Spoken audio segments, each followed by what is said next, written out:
Today's episode of the podcast is brought to you by Harry's. I love these guys. I love the company. I love all their products. The quality of their blades is awesome. The closeness of the shave is perfect. I like the weight and the craftsmanship of the handles. Even the packaging is awesome, very bespoke, all that stuff. And look, even though you might see me on Instagram with a little bit of scruff, I go through tons of blades. You know why? Because I shave my legs. That's what triathletes do. And it's been years now since I've been shaving with Harry's, and I'd never go back to the inconvenience of having to go to a drugstore, overpay for razors with all these silly racing stripes on them that I guess is supposed to appeal to my masculine nature. I'm not quite sure.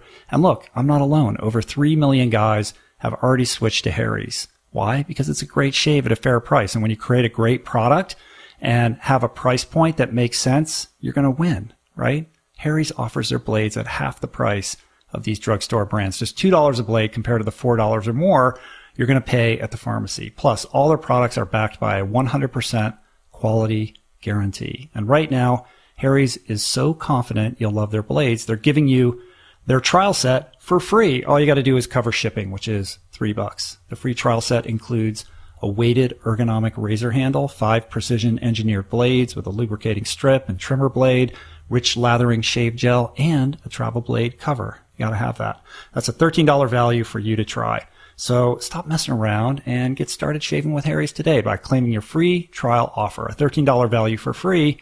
All you got to do is cover shipping. To get it, here's what you do. You go to harrys.com/roll and you'll get your razor handle, 5-blade cartridge, shave gel.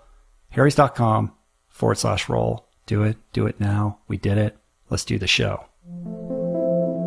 That's my hope with the videos, is that it can inspire people to get outside and have that experience, and that it's not all scary. Like, it's welcoming and it's magical. That's why I bring in the unicorn, especially for girls, because it takes this thing that people have primarily seen as extreme and, oh, I could never do that, to it's fun and it's playful and it's magical. But what's also cool is it reminds older people of their childhood too, when anything was possible and there was magic and you believed in your dreams. And so I'm all for it. Young, actual children and those who used to be children, I want to bring them back. And I think mountains do that. And when you play, when you remember that state. That's Lynsey Dyer this week on the Rich Roll Podcast.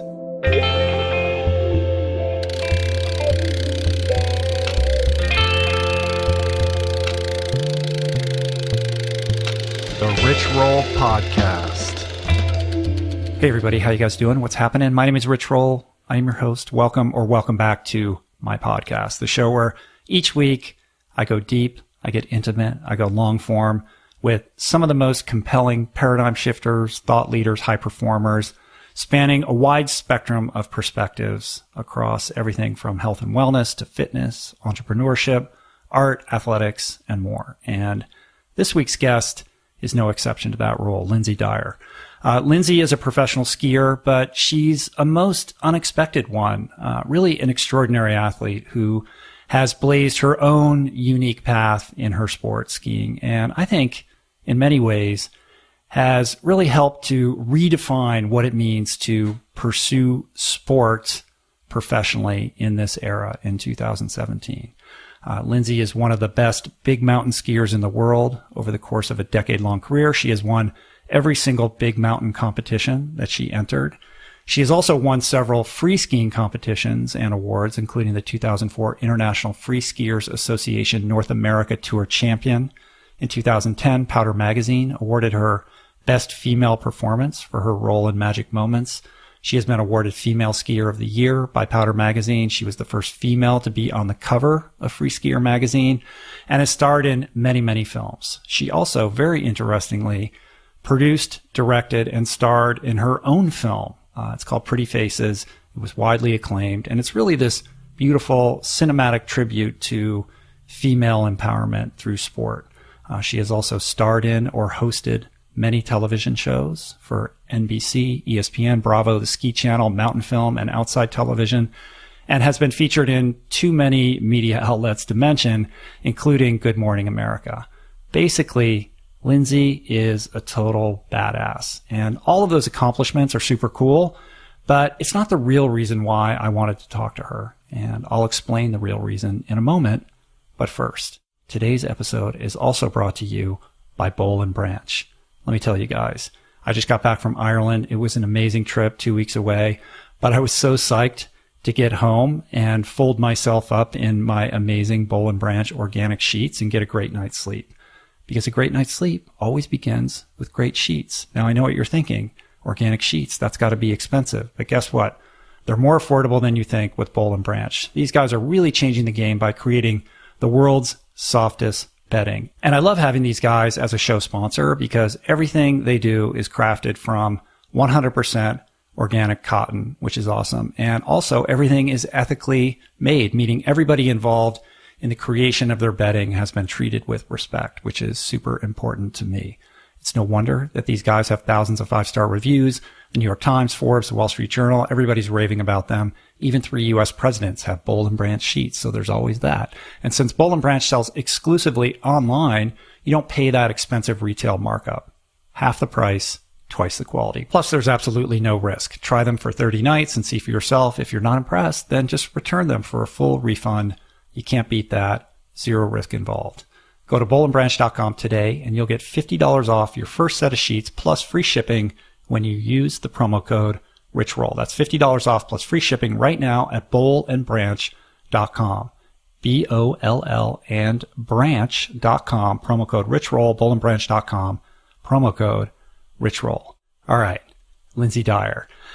So one of the really interesting things about Lynsey is, as I mentioned at the outset, how she carved out her own niche as a professional. Because this is somebody, an athlete who at the top of her game, when she was winning all these big mountain competitions, she decided to just up and walk away, not from skiing, but from competition. Now, conventional wisdom would dictate that that would end her career as a professional skier, but Lynsey is anything but conventional, and she was able to find her own unique way to redefine what it means to be pro, carving out this really interesting dynamic career outside of competition, which I guess in certain respects is akin to what Laird Hamilton has done in surfing.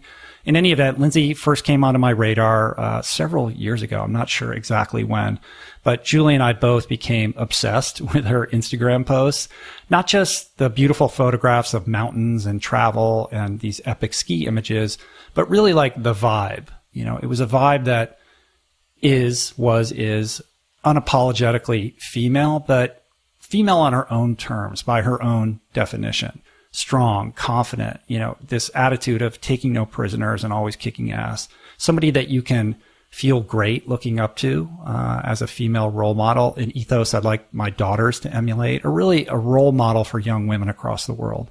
And after following her adventures for so long, Julie and I decided that we had to meet her. So we invited her out to our house to visit. She agreed. She came out. We spent an awesome several days together doing all sorts of cool stuff. But this podcast is just one of the gifts of that experience, and I'm excited to share it with you guys today. So this is a conversation about what it's like being an accomplished woman in a mostly male-dominated world of sports. It's about the power of following your own unique voice and not caving to social expectations or professional expectations or familial expectations to fit into a certain box.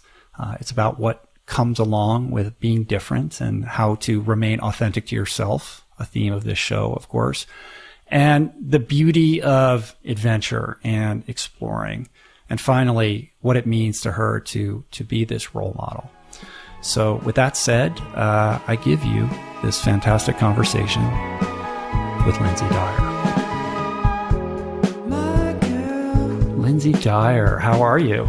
I'm awesome. I'm so excited to have you in the Container Studio to do the podcast. Thanks for coming down and visiting us. Yeah, it's beautiful here. Thank you for having me. How was the beach this morning? Stunning. Yeah, what'd you guys do? Went surfing, stand up, and it's stunning. You were down there with June, right? June and Julie and Travis? Mm-hmm. That's cool. June's a mermaid. Uh-huh. She's a total mermaid. And so you were the waves any good down there? Yeah, they were. There's waves this week. Uh-huh. And I asked you this last night, but I'm curious, and maybe people who are listening are curious. Like, how does the skill set of skiing translate to surfing? It seems like it would be fairly direct. I think at least the athletic stance once you're up, but everything else is totally foreign, and I'm a kook. So you're just learning. I've been learning for like a long time.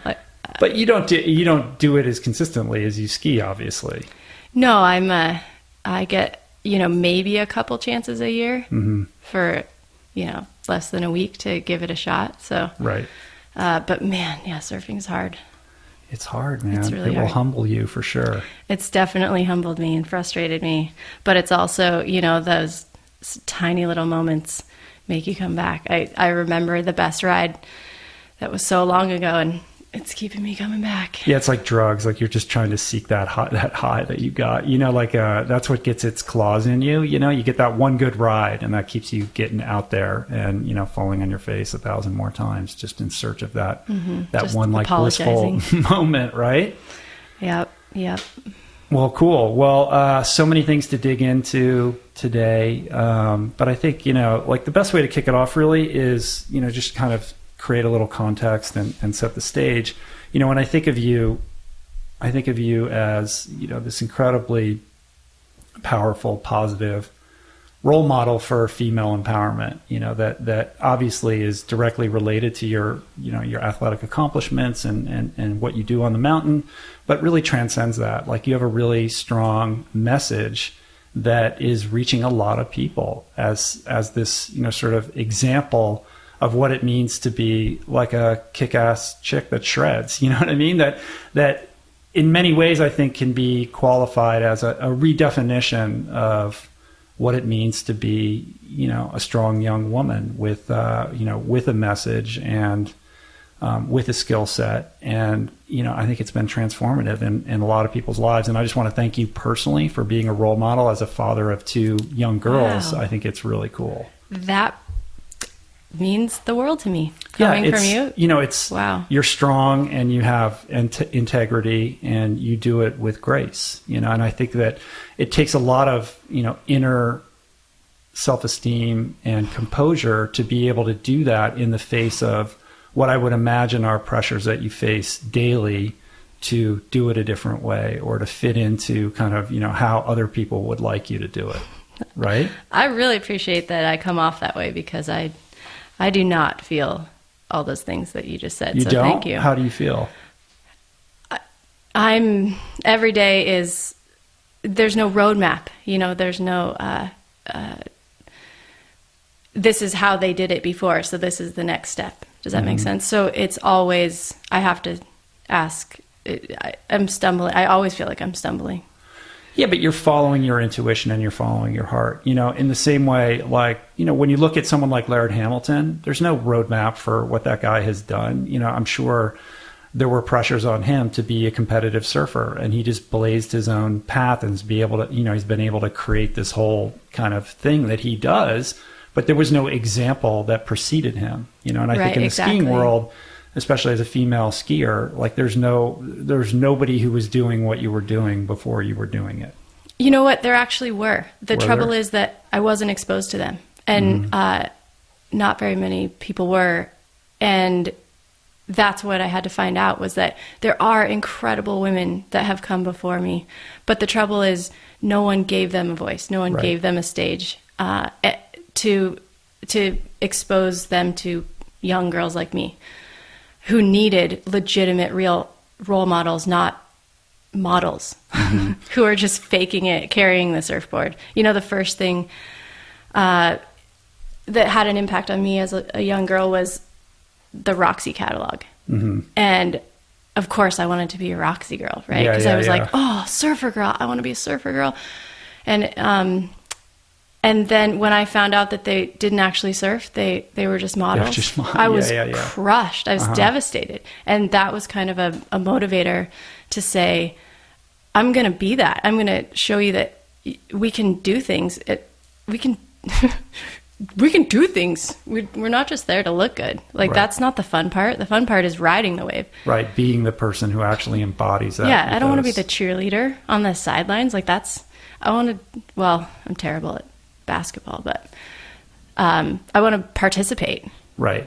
And to the extent that there were, women that preceded you, of course there were. And I say this a lot on the podcast, like, it's important to shine a spotlight on, powerful women that are setting an example for young girls. And it seems like there aren't very many of them that are doing that. But of course there are. Like, we're just not very good at shining the spotlight on them. And so, I feel a responsibility when I see someone like yourself or Robin Arzon or people that are like, blazing these awesome paths to like celebrate that. Right? Yeah, it's definitely shifting now. I mean, that's why I made the film that I did, was to expose young girls to all these role models that do exist, all these incredible athletes that are creating this life, that to show that, yes, you belong out here too, because look at all these women that are doing it that aren't necessarily being used in marketing campaigns that go to mass media. Right. So how do you think, were you conscious of this decision? Like, I'm going to do this and I'm going to find a way to have a voice. Like, did you plan that out, or did it happen organically just through the, kind of, natural expression that you would have kind of exuded otherwise? 100% organically. I never imagined I would be sitting here or ever have gotten paid to ski ever in 1,000 years. When I get these emails that say, how do you become a pro skier? I'm like, I have no idea. Wrong question, because that was never my intention. Right. Well, I mean, you're a pro skier, but you're not a pro skier in the traditional idea of what a pro skier is or does. I don't know. What is a traditional idea? I don't know. Well, somebody who's like on, like sort of competing professionally, right? Like going to the Olympics and doing that circuit, whatever it's called. Yeah. I mean, I competed in the Junior Olympics in high school and won the Junior Olympics when I was young, but that's not something like nationally televised or anything. And what I do now, I would have never imagined. Most people probably don't imagine that it's possible. Right. And you had that opportunity, right? So let's take it back to the beginning. You grew up in Jackson Hole, right? I actually grew up in Sun Valley, Idaho. Oh, in Sun Valley. I always confuse those two. Yeah, they're really close. I grew up skiing in Jackson for ski races. And one of my biggest role models was my cousin. Her name's AJ Cargill, and she would literally kidnap me from my ski races at 13 and make me go ski powder. And I would miss the whole race weekend. I'd be chasing the bus on the way out of town to go back to Sun Valley after like missing all my races, jumping off cliffs with my cousin. So you go out of town to these ski resorts to race, and then you would blow it off and then just go backcountry? I mean, that happened one time, and it was life changing. But yeah, I grew up. Yeah, before that, I mean, your parents were both avid skiers, right? Yeah, it's a pretty cute story. They met on the mountain, and Mom likes to tell it that, Dad said, "I'll meet you at the bottom," and she was there waiting for him. It's pretty cute. She was from Michigan. He was from Seattle. He was a pro racer at the time, so on the downhill circuit. And she loved skiing, but was a fashionista style. And so, how old were they when they met? Like, were they just doing the ski bum thing at that time, or were they both living there? I think they were chasing the ski bum lifestyle in Sun Valley in the 70s. That's when it was, that started our whole, I don't know, just the brilliance of the ski bum lifestyle. Warren Miller living in the parking lot of Sun Valley. I grew up going to Warren Miller ski films where I watched this whole community come together around this sport that I loved and that most people couldn't understand. And those are some of the best memories I have, both of our family and just really seeing community come together around this thing that feels like flying, that you can't. Powder skiing, there was no way to win an award at powder skiing, but that was what lit me up, But initially you went that traditional route of, ski racing, right? When you were a little kid, Junior Olympics and all that kind of stuff. Right. The only way to continue skiing was to go the race route. My dad wasn't okay with me going the moguls. He said, you'd blow out your knees. And if I have a regret, it's not going that route, because I probably would have gone to the Olympics around 16, frankly, because there wasn't much competition. And right. I mean, you won Junior Olympics, right? I mean, your star was rising, and that was kind of the path that was laid out in front of you. As a ski racer, yes, but I was never really passionate about chasing gates. You know, I remember the moment that I didn't understand what it was. So I remember being so confused, like, okay, so you go around a blue thing and then a red thing. And you remember, like, I'm like young, right? And then a blue thing and a red thing, and you get judged on how fast you get to the bottom. And the people that are celebrated versus those that are not are separated by hundredths and tenths of a second. Like, it didn't make any sense to me. And I remember the moment that it taught me to compare myself to others versus what I knew about skiing, which was this thing that you did with your friends all at the same time, soaring down a mountain, partially out of control as fast as you could. And that's why skiing was so fun to me. So what do you make of that? I mean, did you have an awareness at that early age? Like, I don't know about competition. Like, this just it sounds like you did. Like, you were aware, like, this seems odd. It was really odd, but succeeding anyway. Well, I was a pleaser, you know, and I wanted to make everyone proud. Like, I think so many females do. You do what you're told and you do what is expected. And it wasn't like it was that regimented, but I loved skiing, and the ski racing was a way to continue doing it. And you don't really, I didn't know what I wanted to do, right? It was sort of like, well, that's just what you do. You go to skiing and you go to ballet and you go to soccer and you go to softball. You know, I didn't think a whole lot about it. I never imagined taking it super far. I didn't have that dream to go to the Olympics or anything. You didn't, even though like that was a very realistic possibility for you. You were like a take it or leave it. Like, it wasn't that important to you. No, I never saw it until I started recognizing that my coaches and I guess community had me on that path. Fundraising events and whatnot. I remember going to an event where they had me put on this t-shirt and it had my results on the back of it. And I realized that it was a fundraising event. And that was the first time that I heard that I was sponsored, that I had actual donors supporting my training and travel. Because my family, I had no idea what it costed to be going to Europe and all these races. And did that feel like pressure on your shoulders that you didn't want? Absolutely. I kind of cracked under that. Once I realized, I mean, they called it the Olympic Development Program. And I was like, what? So you expect me to go there? Yeah, I crumbled. I had no idea. And was training like intense at that time? Was it regimented and structured, or were you just going out and shredding at will? It was intense, but I loved it because I loved my coaches and they were incredible role models, and chasing them around the mountain on powder days was, you know, what it got me so excited. Like I said, just on the edge of control. And then all summer, to please them and to make them proud, I and my brother showed up in the gym every morning at 5, lifting awful amounts of weight, hating every second of it. But that fall, I think I was 15, went to Europe and started beating the boys. And I didn't even, I had no idea. It wasn't really like registering on you. It really wasn't. That's so interesting. No, I don't know. So throughout high school, you're doing this, and you end up getting like a scholarship, right, to college? So that's kind of, once in skiing, when you go to college, you're kind of essentially put out to pasture. You know, that it's kind of like you're done. Right, because if you're serious about the Olympics, you bypass college and just focus on that, right?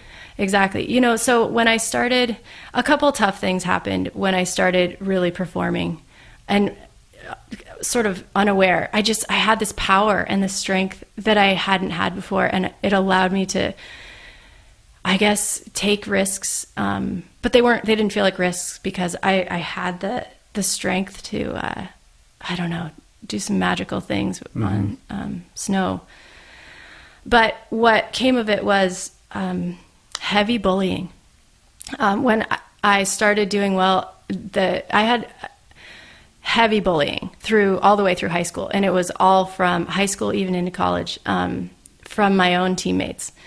Because particularly the why? boys. Like you were excelling. Like I would imagine you're one of the best, right? Are there a bunch of other girls, or is it mostly boys? Guys and girls, but it's an individual sport, and growing up in a wealthy town doesn't necessarily mean that everyone's happy. I think a lot of people think that, so I grew up actually like in a average home, but I thought we were poor, right? Because I didn't. It's super wealthy. Yeah, I didn't. My parents both worked, so I got picked up at school by other parents and went to ballet.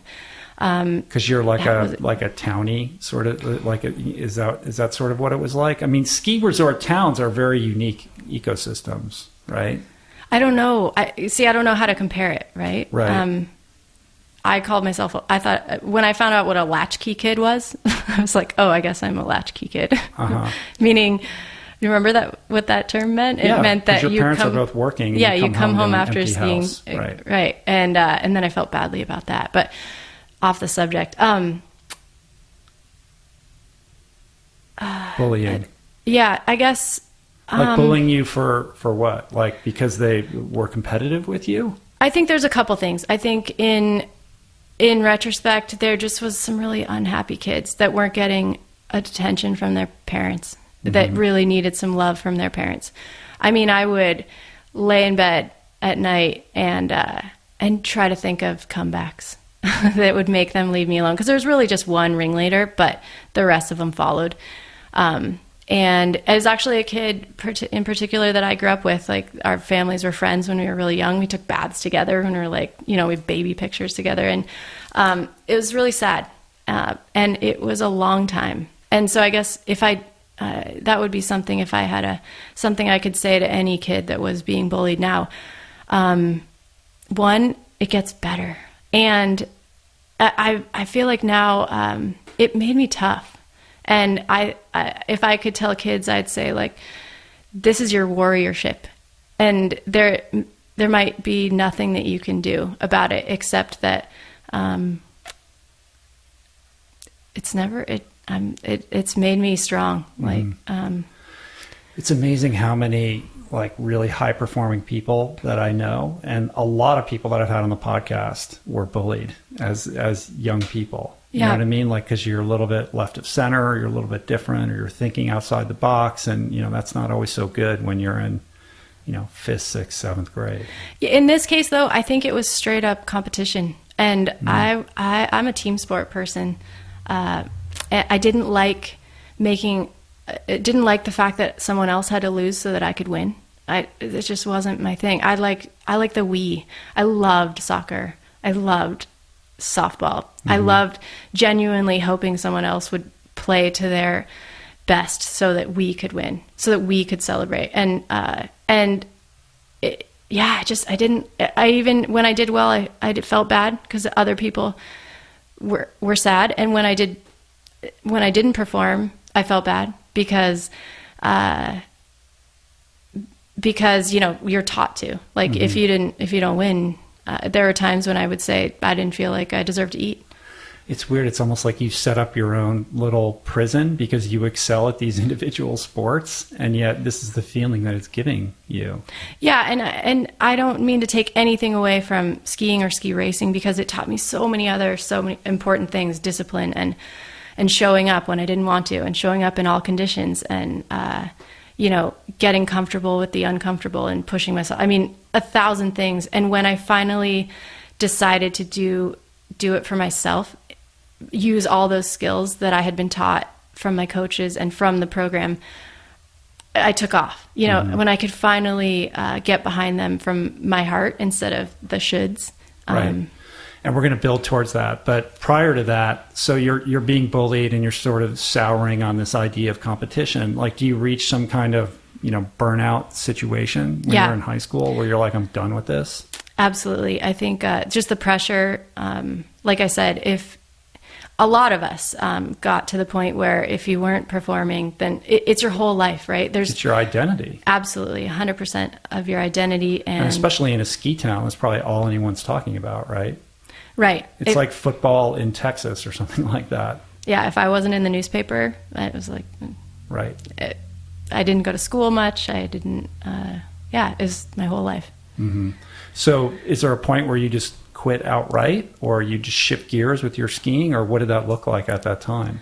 So I used it to get a scholarship into school, and went to the design program at MSU, Bozeman, Division I ski racing. But yeah, super burnt out. So you continue to ski in college, but it's not the same thing. No, it's not the same thing.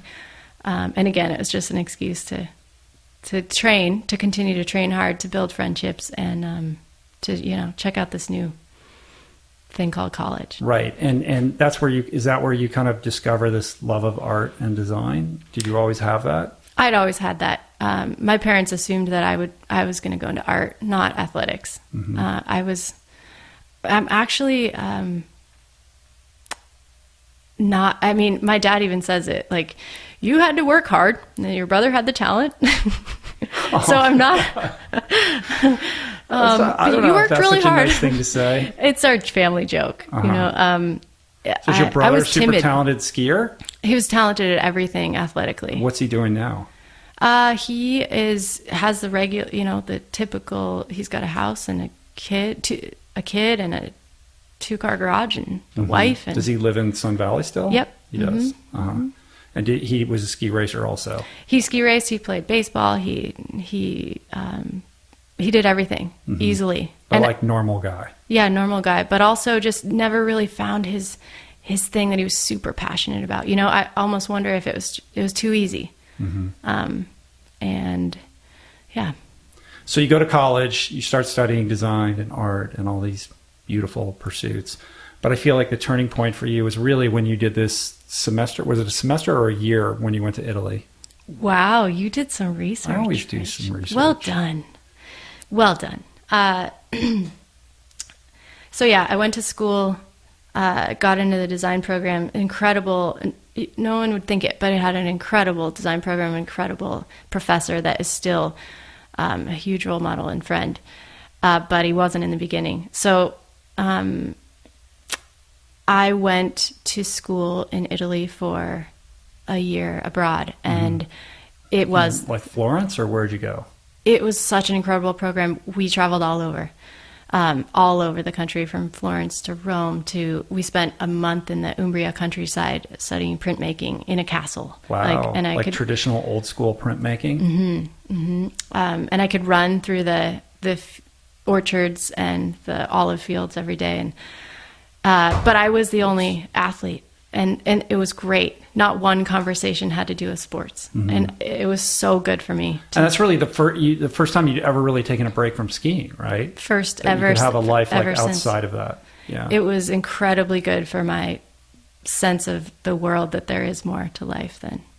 Yeah, I think it's hard. When you're a high performing athlete, there's a lot of fear around even taking a break at all, like let alone like an entire year. Like did you ski in the wintertime when you were in Italy, or just nothing? Nope. Not at all. And I didn't this was like a even reinvention, notice. like a rebirth, like a period of like discovery. Absolutely. It was so good for me. And so you're like you're making prints and studying art and going to the museums and all that kind of stuff. Cool. And so when that wraps up, I assume you're with other students from your school. Like you did it as a group. And when you go back, do you have a different perspective on your skiing, or some clarity on like what you wanted to do and be? Actually, I was still following the should model, right? Which is, you go to college, you get good grades so that you can get a good job, and so the next step seemed to be go get an internship. And being competitive, I got the best internship I could. It was actually, I was getting paid a lot. It was in San Francisco at a video game company. And what was the mission statement of this video game company? I went to it was an incredible place to work. I mean, really, it was as good as you get. There was soccer games at lunch, and there was paid for spin classes that I could take at any right. So time. like that whole like sort of startup San Francisco vibe going on. Yeah, there were brilliant people around me, brilliant designers and creators. I was actually a video game character. That was really fun. You know, they modeled my body off of, and I got to be a character. That was fun. But yeah, I went to one of the meetings, company-wide meetings where they get you all fired up and give you the vision. And their vision was that people would spend more time online in their online life, their avatar life, than they did in their regular life. That was their goal. And as soon as I heard that, I had to run. You're like, I can't participate in this. I couldn't, because everything that I had learned in life was all of the joy that I had found came from being outside in movement. And I couldn't support that. This company's like at cross purposes with like your whole idea of how one should live. You know what though? It's been a long time though, and that moment has stuck with me. And I wonder now if this whole, I don't like being against anything. I like to try to work with things and see a different perspective. And this whole VR movement and whatnot, not everyone can have access to the mountains. I realize even Disneyland creations, right? Like Monster Mountain, or what do they call them? Like they're emulating these places that not very many of us can be, right? And so if I can use VR or video games essentially to offer someone that authentic experience that I'm getting, especially in an empowerment way, then I'm all for it. Yeah, it's definitely not a black or white thing. It's tricky because there is that argument. Like if you're a paraplegic or you're stuck in a hospital and you want to experience what it feels like to do what you do, and you can put on a VR headset and like have that experience, that's a gift to that individual. But the flip side of that is the person that then locks himself in a container like this and never takes the goggles off and never goes outside and lives their entire experience in this, fabricated universe. Well, it's tough though, right? Like, what do you get exposure to? If a kid in a inner city can only get out by a video game, like, can we hold him back? Can we attack him for it? I'm very aware that skiing is an elitist sport, and that it requires a lot of money to have that experience. And it's really easy for me to say, come ski with me, blah, blah, blah. Like, and until I can help support in a way that everyone can have that experience, especially kids, then I can't attack any. Right. Or if someone watches one of your videos or has can experience that, what you do in virtual reality, maybe it would inspire a young kid to like go after that dream of trying to figure out a way to get to the mountain. That's my hope. That's my hope with the videos, is that it can inspire people to get outside and have that experience, and that it's not all scary. Like, it's welcoming and it's magical. That's why I bring in the unicorn, especially for girls, because it takes this thing that people have primarily seen as extreme and, I could never do that, to it's fun and it's playful and it's magical. Right. And so there's sparkles. Explain the unicorn. So people think that I'm obsessed with the unicorn, but the truth is I'm trying to speak to young girls. And how do you speak to your audience? You have to speak their language. And what lights everyone up? Like when people see a unicorn, they smile.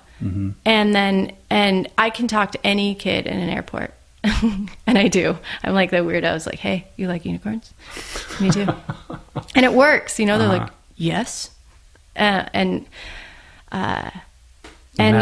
magical unifier. But what's also cool is it reminds older people of their childhood too, when anything was possible and there was magic, and you believed in your dreams. And so I'm all for it. Young, actual children and those who used to be children, I want to bring them back. And I think mountains do that. And when you play, when you remember that state. Yeah. So you created this unicorn using your artistic skills, and it's a beautiful symbol of like innocence and joy and the imagination and magic and all of these things that skiing is for you. and a time when anything was possible, right? There was a time when you believed anything was possible. And I want to bring people back to that. And I think the mountains do that. And that video game company was not doing that. Oh, I don't know. I'm still trying to see it in a different way. But I think it's interesting that you had the gumption and the sort of sense of self to walk away from that, like a young person with a great job at an exciting place, and all these cool people doing interesting things. I mean, it would have been easy to stay and rationalize it, or just say, you know what, I'm going to do this for a couple of years. I'm going to make some money. And, maybe I can spend I can go on these vacations, or in a couple of years, I'll get back to the mountain. Lots of people do that. And then, life just then, goes on. And then 10 years later, they're like, oh yeah, Actually, no, I felt like I was dying. It was that bad. I felt like there was definitely a pivotal moment where I was looking out the window. I had a window even, in a cubicle. I mean, that's for an intern, I was crushing it. And looking out at the perfectly manicured lawn, and I felt like I was dying. I felt like I had done everything right, everything they tell you. And I was like, well, if this doesn't make me happy, and this is what, essentially society tells you to do, then what does make you happy? Because I'm not going to survive at this. And I thought back to when I was sitting in the theater, getting beer spilled on me as a little kid, staring at Warren Miller movies, watching this entire community be brought together by this thing that really had no economic reason to pursue it, but it mattered to me. And so I was like, well, I never saw women in those movies, so I want to see if we can. I want to show girls that we can be in those. I mean, they were kind of bimbos at the bottom when I was little. Right, but totally male-dominated situation. Yeah, I was like, I remember even as a 10-year-old, like, I could do that, right. Watching the movies. And so it wasn't really like, you didn't like imagine this specific, did you imagine like this specific goal? Like, this is what I'm going to go do? Or you just felt like this pull, like, I need to get back to what's important to me, and I'll figure it out. No, I think it was the artist background, but I had the vision of that inspirational. When I watched those films, I got shivers at certain points when everything came together, the music and the artistry of the shot. And I think that's where the art combined with the athletics to see this picture of that slow-mo turn, where the sparkles fly, and and it all comes together to make an inspirational film. So it was really the combination. Yeah, this idea that skiing is a form of self-expression that is very much artistic and is, a sort of external manifestation of who you are in your own unique unicorn way. And to the extent that can be captured and shared, taking a tip from Warren Miller, but finding a way to do it your way is a way of you taking your two loves of art and skiing and bringing them together into this like unifying concept. Right. So that's what I did. But first you had to prove yourself, right? And for the first time, literally that day in the office, I called up Powder Magazine and I was like, so how do you do this? How do you, and they like transferred me 1,000 times. Like, do what? This, I want to do this skiing thing. I don't remember exactly how I asked, but they eventually transferred me to the intern who, at the time, her name was Ingrid Backstrom, and she is just one of the most incredible female skiers there are. And she was very sweet and was like, well, I suggest you get into some competitions and go from there. And my cousin AJ had been one of the pioneers of extreme skiing for women and had been encouraging me for years to get into these extreme skiing competitions. Yeah, so AJ is female. She is, She's yeah. your cousin. All right. Amy Jo. And she's Cargill. the one, I mean, she's the one, as you mentioned earlier, that like you were like, she was the mentor, right? Who's like, let's go backcountry, let's ski all this, forget about these races, right? And how you were able to kind of tap in with the love of that. Yeah, so you go back, she led the way. So you go back home? That was in the summer, and I started training hard then, and it was like all of the years and years of training for other people finally crystallized into training for myself. Oh my God. And I could lift far more. I could run twice as far. Like, I remember putting on my sweatpants in college to go out in negative 30-degree weather at 10 o'clock at night, so energized. And my roommates would be like, "What are you doing?" I'd be like, "Going for a run." Mm-hmm. And they would all look at me like I was crazy. And they did. Everyone thought I was crazy for years. And that was the best part, is the first time in my life I was doing it, something 100% for myself, not for any outside affirmation or approval. It was so empowering. And still without any sense of like how you're going to make a living doing this, right? Like you were just following your muse. Absolutely. I didn't expect to make a living. To me, it was like, okay, I have this goal and I'm young enough. I want to check this off the list, you know, like the bucket list of, I want to get into a Warren Miller movie. Right. And if you have to work at Starbucks or do whatever you have to do, like you're going to make it happen. Yeah. I figured I was young enough that I could. And if I failed, I knew that I tried. And when you quit that video game job, what did your parents say? Were they supportive? Yeah, I think I think they had learned a long time ago like, that Lynsey's got to do what Lynsey's got to do. Yeah, my dad will even say it. Like, you couldn't tell me what to do. If you did, I'd probably do the opposite. So cool. So you start to do this, and at the time, like I have my as I'm listening to you tell this story, like there's a lot of similarities. Like I had a similar kind of moment where I shifted gears. It's just, I was 40 when I did it. You know, it's like a lot, like I wish I had the sense of self that you had, that sort of composure that you had as a young person. It wasn't that though. It was, to me, it felt like I was dying. It wasn't composure. It wasn't you're making it sound way you were flowery. Like, I'm not going to repress it. Like, I think I probably had a little bit of that, but I just pushed it down. I was like, no, this is what, you know, this is what I'm supposed to do. Mm-hmm. Like, and I just figured everyone felt like I did, but they sucked it up. And it took me a long time to figure out, like, no, they actually like it. Like, you know, I'm the one who's suffering. They're not suffering like I am. Like, maybe I should listen to this. But I had to, like, go through a lot of pain and years and years and years before I arrived at that point. And for you, maybe it was just more acute, but I think you just had enough sense of yourself to say, this isn't the box that I should be trying to jam myself into. And that takes courage, you know, and it takes a, like, self-esteem and a sense of self. And yeah, when you're younger, it's easier. You don't have attachments and all that kind of stuff. But still, I think, you know, it bears mentioning that I think that is hard. And I think there's a lot of people who end up in careers not of their own sort of most conscious choosing, just because they thought that's what they're supposed to do, and are not happy and didn't have that, you know, didn't have enough of that sense to get out when they were younger. And then they end up feeling stuck, and it's tragic. Mm-hmm. Absolutely. So it's cool that you did that. So you're home and you're killing it training, right? And you're like, I'm going to be in one of these Warren Miller movies.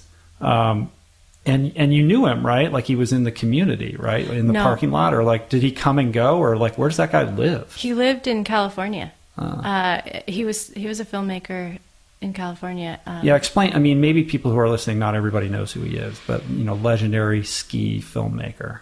Right. He kind of put ski films on the map, and he created an entire genre of opportunity for those of us that ski in the films.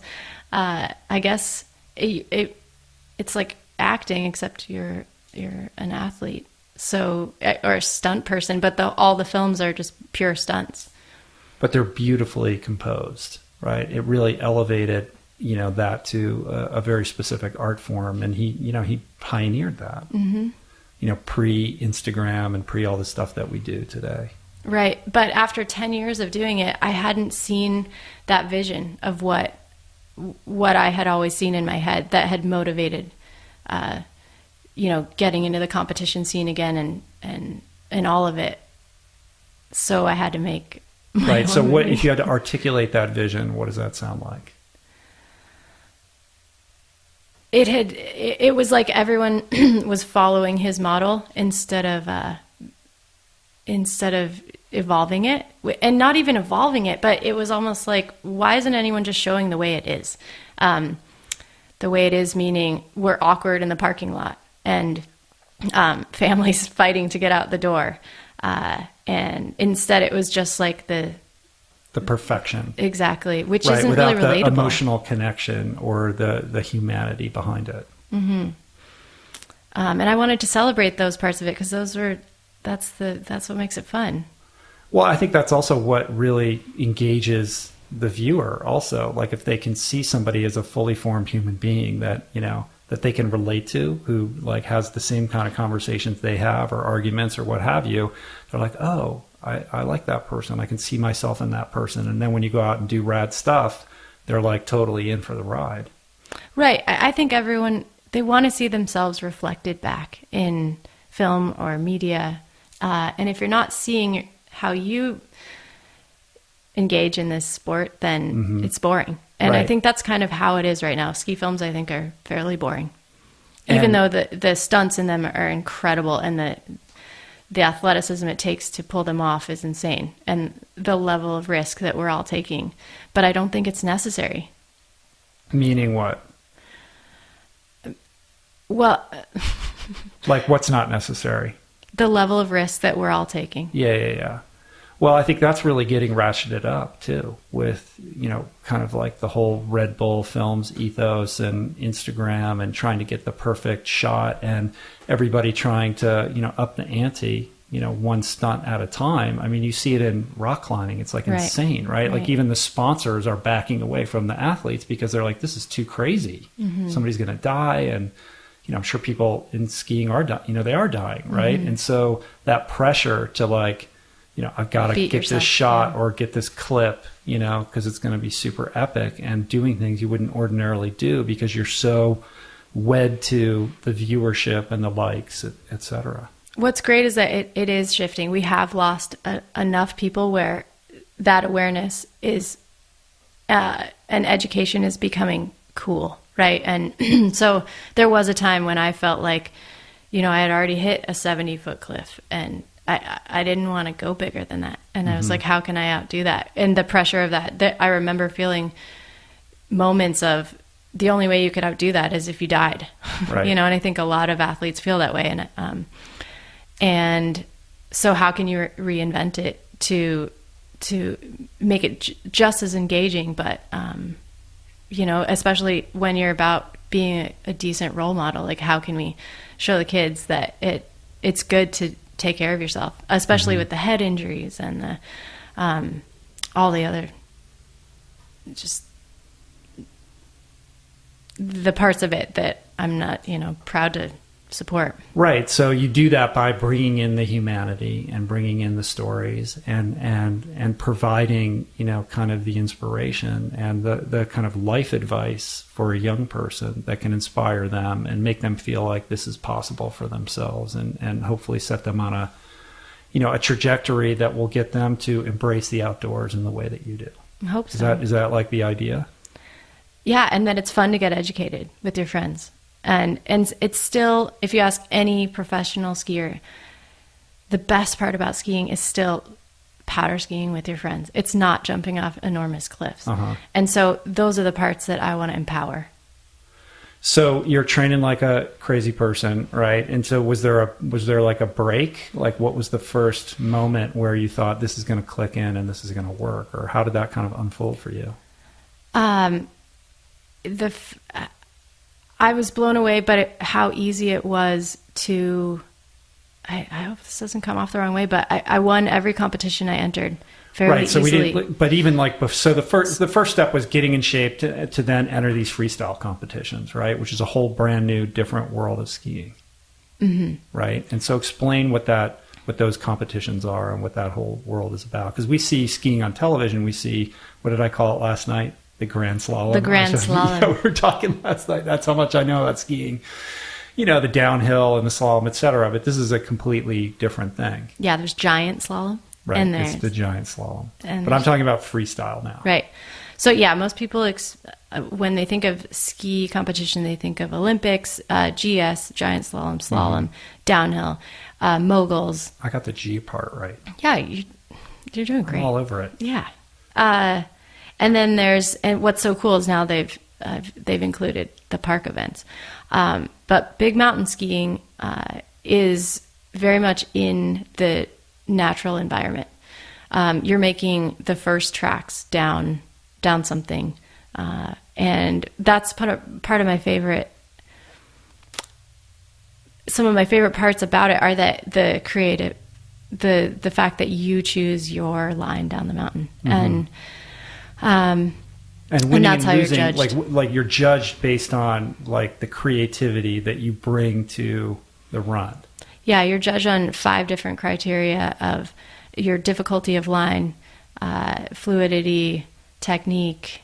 Time isn't until the very last thing, as where in ski racing you're only judged on time.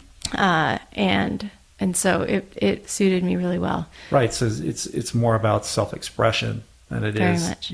just like definitive performance. Yeah. Right? Do you make Performance people and- excited when they're watching? Does it look really fun? Mm-hmm. And so you enter. So you win the first one of these that you enter. I actually, yeah, all 7. So every one that you would been in, you won. Yeah. And prior to that, how many women were part of this freestyle world?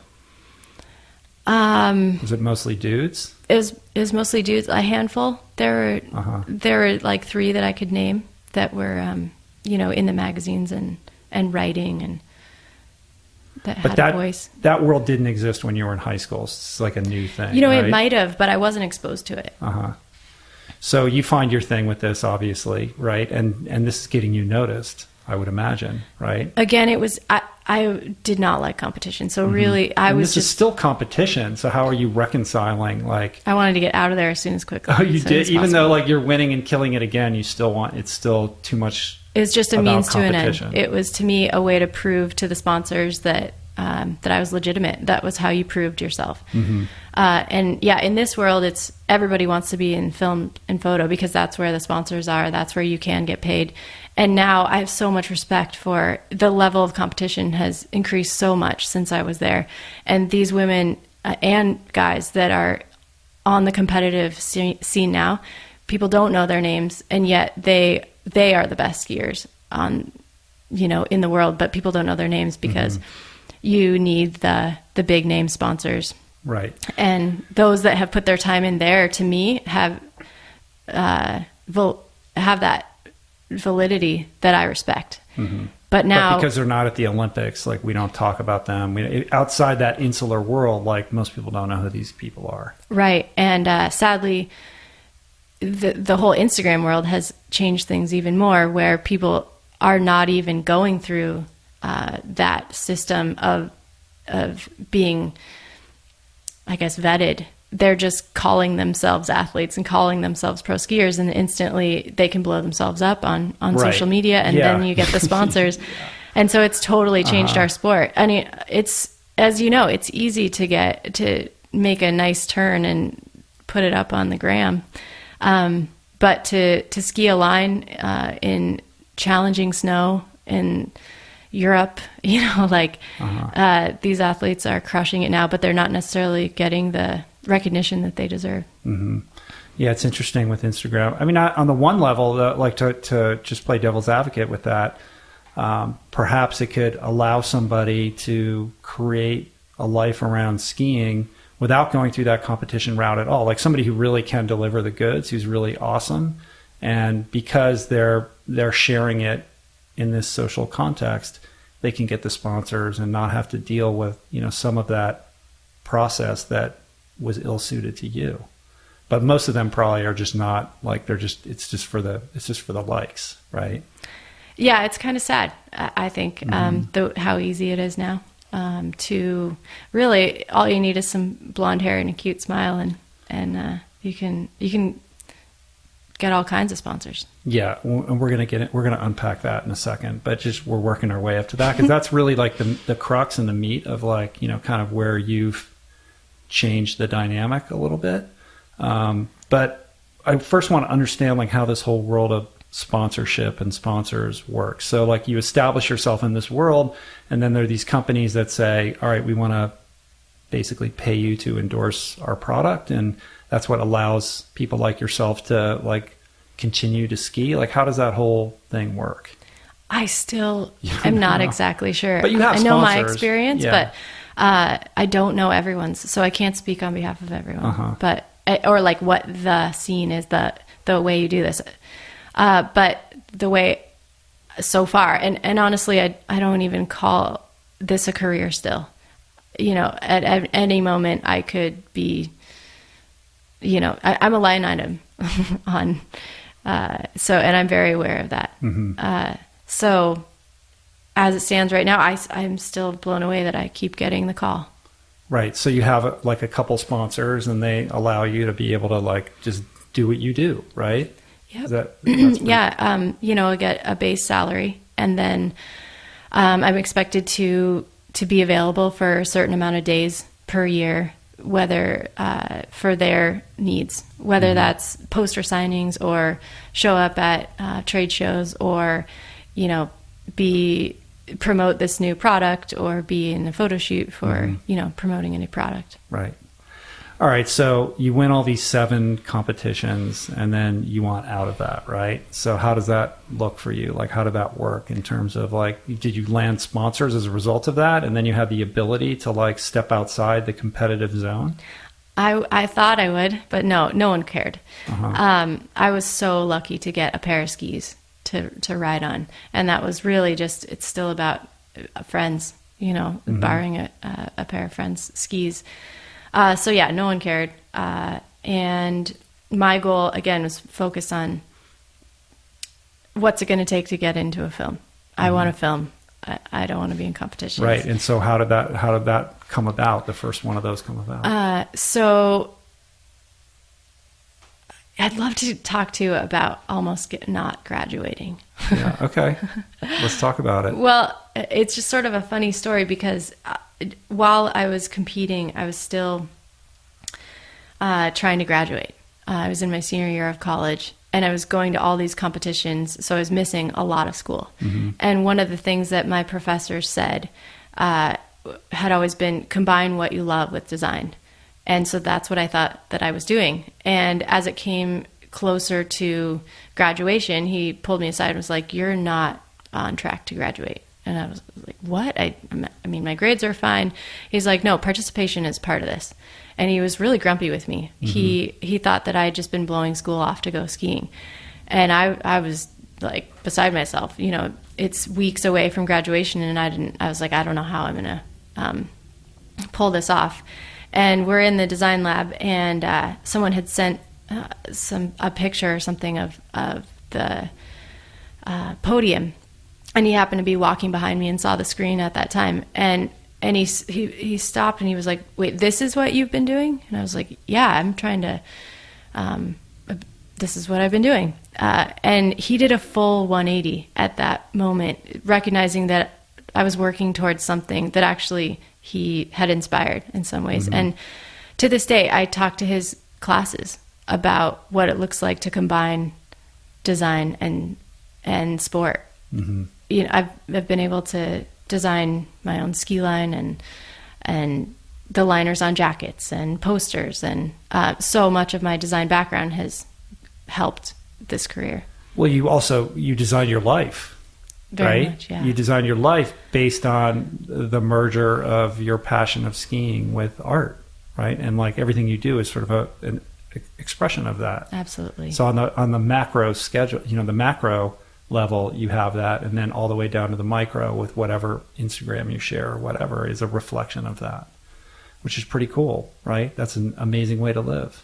That's incredible that you had that mentor who was able to see that. Absolutely. So he let you graduate. He let me graduate. He let you graduate. Yeah. Okay. So this is like this is what's swimming around in your mind the whole time, right? Merging these two worlds. And so you're trying to get into one of these movies. Like, how does that go down? Okay, so that's a fun story. I was home for Christmas, and I'm skiing every day with this incredible family, these 2 young girls, every day. I have to be at their house by 7 a.m. to get them up to take them skiing, and we're not allowed to come home till 4, so I've got to make skiing exciting all day. And that's another story in itself that was a life changer. But just teaching or passing it on to young people, really having to be a role model all day, the integrity that requires, knowing that their eyes are on you all the time, and everything you say you have to back up. Mm-hmm. Everything from making sure you're not a minute late in the morning to saying, well, no, you can't have sugar. That means I can't have sugar. And no, we have good attitudes out here. That means I have to have a good attitude all the time. Mm-hmm. And how do I treat people in the lift line? How do I do, can I park illegally? not when they're watching, so it's, it doesn't sound like much, but it adds up throughout a day of making sure you're not swearing. And, you never get a break to not hold yourself to your highest, best self, because it's for them. Mm-hmm. And after 2 weeks of being home for Christmas break, which was, I skied every day with them. Really, I call them my first sponsor, because that time helped me pay for my season, working for them day and night, really, and nannying for these girls, and trying to figure out how to make skiing fun when they'd been out every day, all week. So I had heard that that Rosignol was in town that week for a company meeting or something, and I literally hunted them down to see where they were meeting, and found out that they were at a local bar, and I just showed up.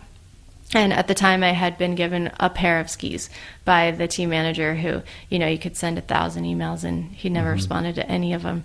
But I showed up, and he fully embraced me with all these, Frenchies from all over the world, really representatives of the brand. Rosignol is a prominent ski brand, if you haven't heard of it. And made it seem like he had brought in one of his athletes, uh-huh.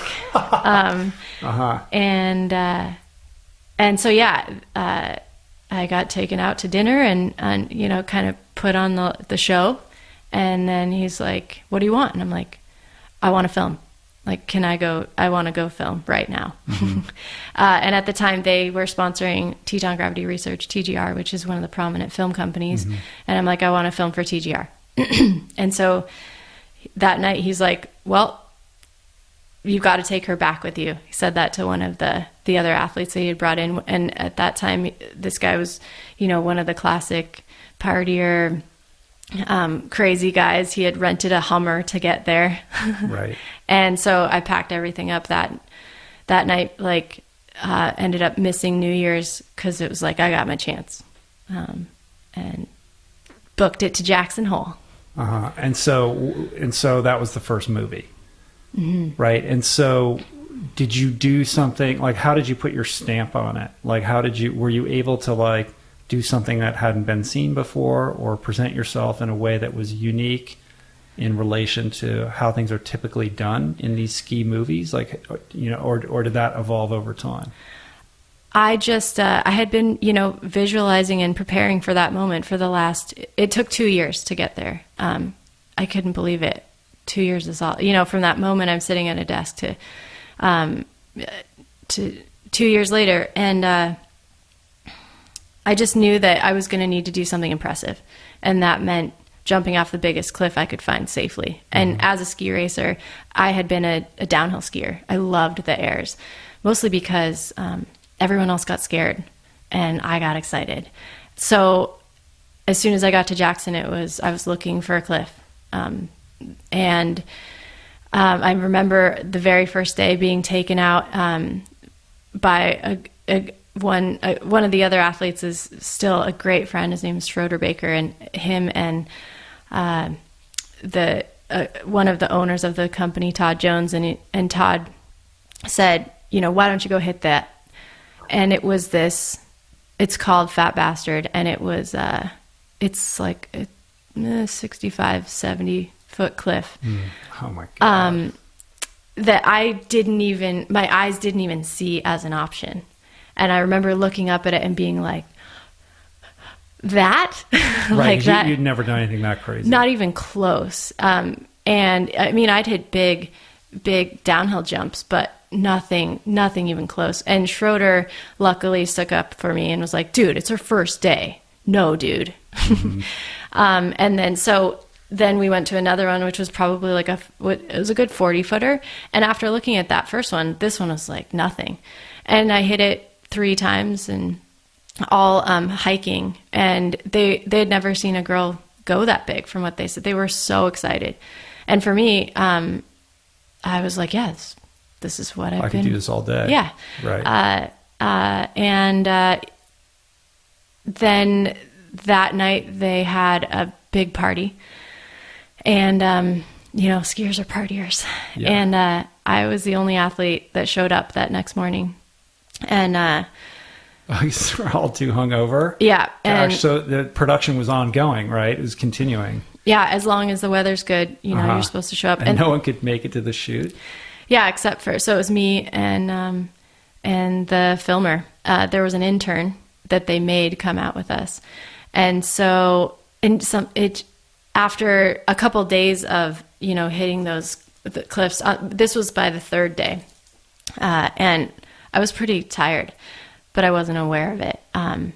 And we had hiked up another big line and I fell at the bottom of it, and I never fall, which kind of told me like I was tired. Take a break from days of hiking and stomping these big cliffs. You don't really recover all that quickly. And he wanted me, the filmer wanted me to go ski this line that just really didn't look good. And there had been an avalanche right next to it. So you could tell it wasn't the most stable snow. You could tell that it was wind affected. Just didn't feel right. And long story short, the intern and I hiked over to it and it just didn't feel right, and we went over the radio. We're not into it. We're not going to do that.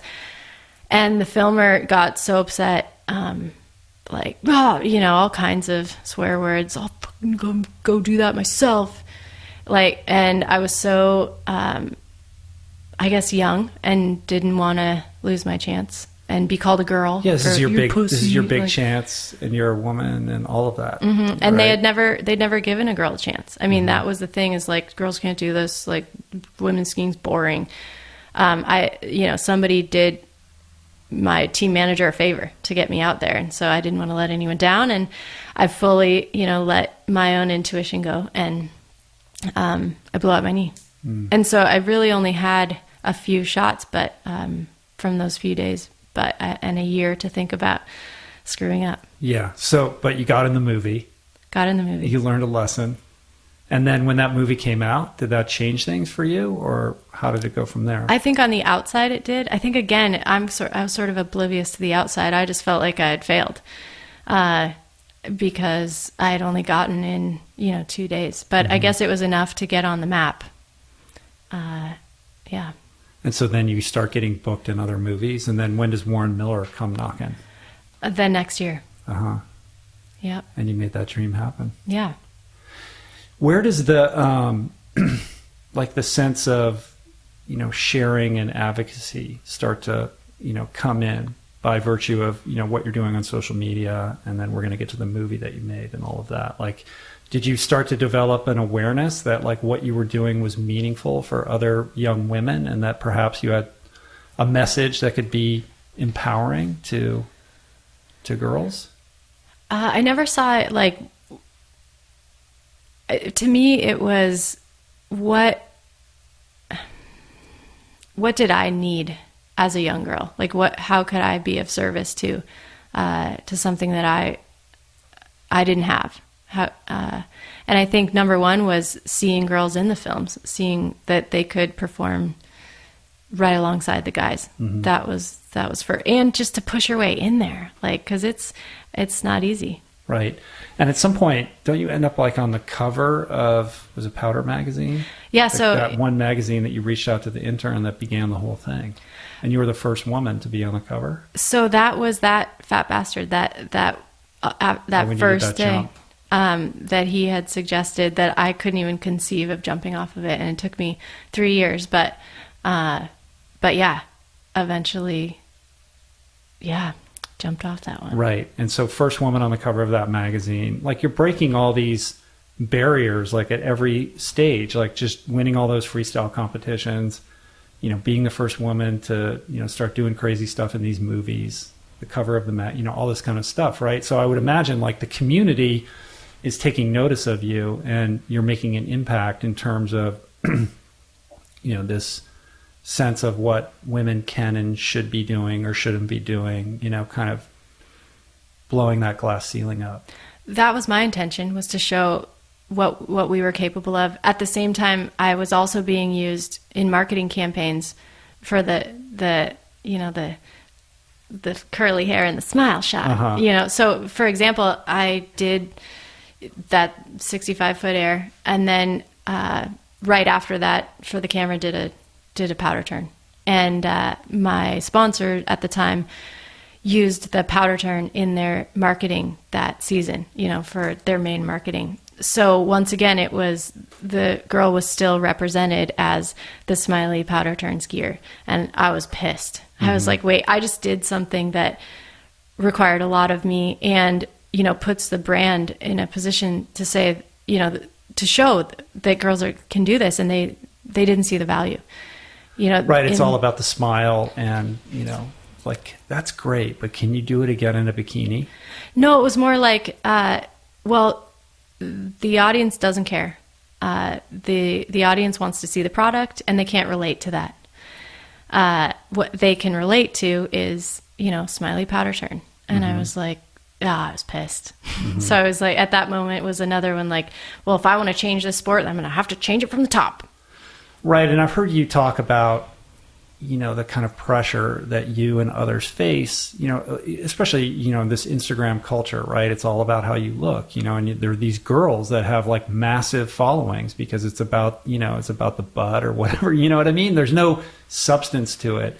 And when you have sponsors who are paying for you, there's financially vested interests in, growing your image and your profile. And I would imagine what comes with that is that, whether it's explicit or implicit, pressure to, hey, can you show a little leg or, do what these other girls are doing on some level. You could still be you. We want you to be you, but maybe like a little bit like this, right? And you've always like kind of towed the line, like, no, I'm not doing that. That's not what I'm about. I'm about like, courage, strength, integrity, empowerment, all of these things. And to do that would be to, sort of be at odds with everything that you're about. But I would imagine it's probably there's been times where that's been difficult to like hold that place. This is the most difficult topic that I still don't have a solid stance on. Right. Because you'd be making a lot more money if you were like playing ball. I'm very aware that I could get a lot of likes and a lot of followers I have the photos. I've done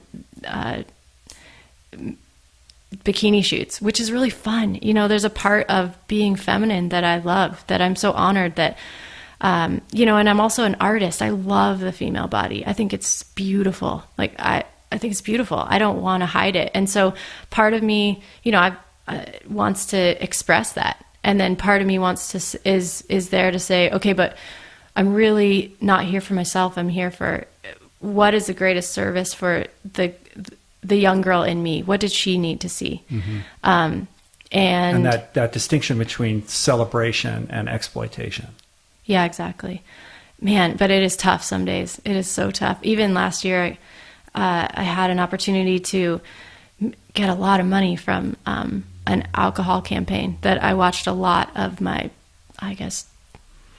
peers take the gig. It was for 3 posts, including this can of, and it would have been so easy, and I couldn't do it. And it's the same with like the sexy shots. I still don't have a real answer for that. I'd love input from your readers or your followers. especially as parents, how do we show young girls that all the parts of them are beautiful, and it's not just looking a certain way, but their courage and their excitement around anything, without making it wrong, right? So it's a tough one.